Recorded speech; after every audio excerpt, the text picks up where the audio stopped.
Checkline and Schools ya, kita bisa lihat bahwa pengertian dari model konseptual ini itu sebenarnya sebatas alat ya untuk mencapai tujuan, dimana alat tersebut kita konstruksi dengan baik dan koheren ya untuk sebagai bahan debat dengan situasi permasalahan yang ada, dimana kita dengan menggunakan model konseptual itu berusaha untuk mencari solusi atau melakukan tindakan-tindakan untuk memperbaiki keadaan. Kemudian model konseptual ini merujuk pada human activity system, di mana logikanya ini mempunyai interkoneksi yang menunjukkan sebuah transformasi atau sebuah proses yang diinginkan melalui root definition. Ya, ini berbasis pada worldview ya, dimana kita perlu memodifikasi real world ini di dalam satu tahapan tertentu.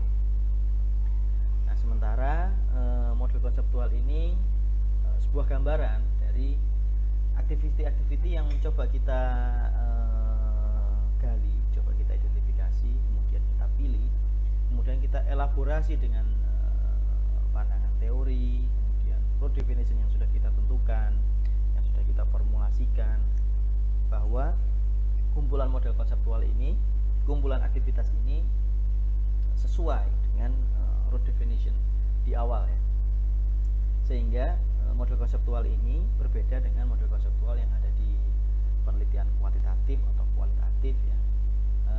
Ini merujuk pada epistemological, jadi model ideal type-nya Weber ya. Sementara kalau model di kuanti dan kuali itu kan model realitas ya. Nah, yang paling penting di dalam membangun model konseptual ini adalah koherensi ya, di dalam semua aktivitas untuk memahami bagaimana sih dunia nyata itu. Nah, selanjutnya ada beberapa cara ya untuk membangun sebuah model konseptual ya. Karena model konseptual itu berbeda, bukan hubungan antar variabel. Kemudian model konseptual ini akan mengarahkan kita ke sebuah struktur diskusi dan perdebatan nantinya.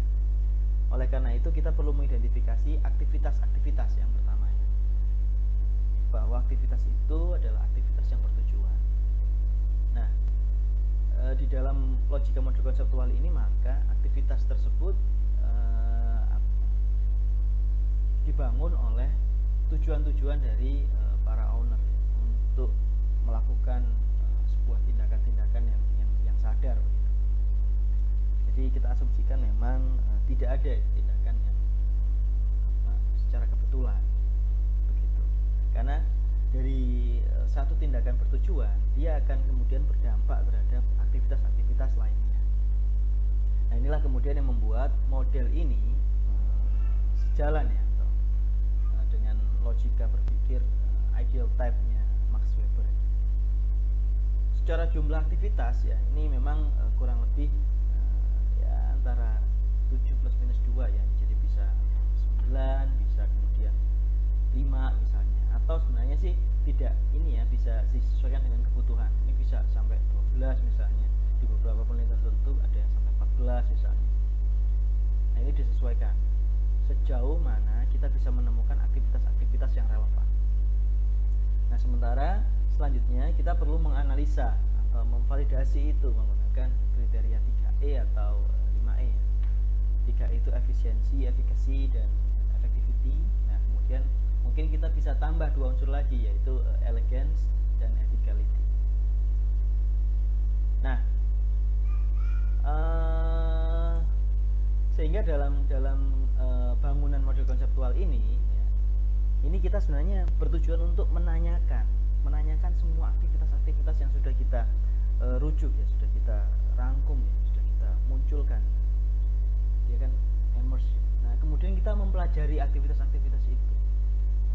Nah, dari aktivitas itu kemudian kita mengidentifikasi apakah aktivitas tersebut baik, buruk, tersedia atau tidak gitu. Kemudian kita mencoba untuk secara logical thinking, kita mencoba memberikan alternatif terhadap aktivitas-aktivitas tersebut. dia buruk atau seandainya dia baik, kira-kira apa yang bisa kita improving lagi untuk menjadi lebih baik lagi. Kira-kira logiknya seperti itu. Sehingga merujuk pada Checker and Folker, maka yang pertama kita perlu perhatikan adalah root definition. Bahwa root definition kita harus semacam apa ya? Dia itu mewakili, atau dengan menggunakan root definition kita bisa tahu di bawah itu ternyata ada banyak aktivitas-aktivitas yang mendukung itu. Nah, aktivitas inilah yang kemudian kita perlu gali. Oleh karena itu kita perlu memastikan root definition yang kita pilih adalah sesuatu yang tepat menggunakan teknik PQR. Ada sebuah keinginan apa, misalnya menggunakan apa, itu Q ya, kemudian R itu tujuan. Nah, kemudian nanti kita tambah analisis Catwu. Nah, dari Catwu ini kita bisa tahu transformasinya itu yang mau diinginkan apa dan bagaimana pandangan dunia masing-masing aktor itu juga kita perlu tangkap. Oleh karena itu di langkah kedua kita perlu mengidentifikasi transformasi dan worldview-nya.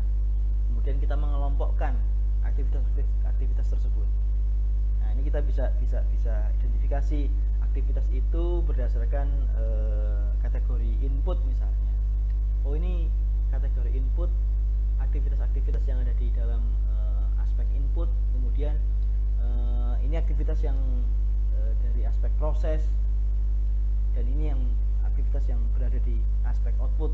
Ini kita bisa identifikasi semua ya, sehingga ini menjadi satu kesatuan yang utuh untuk menjadi bagian dari RD itu sendiri ya, root definition itu sendiri.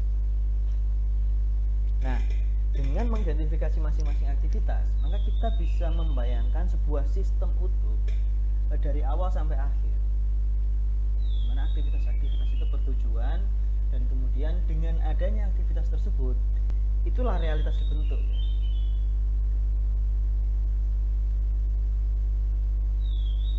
Karena itu akan mewujudkan transformasi. Nah, setelah itu nanti kemudian kita bisa cek rangkaian aktivitas itu menggunakan kriteria 3E.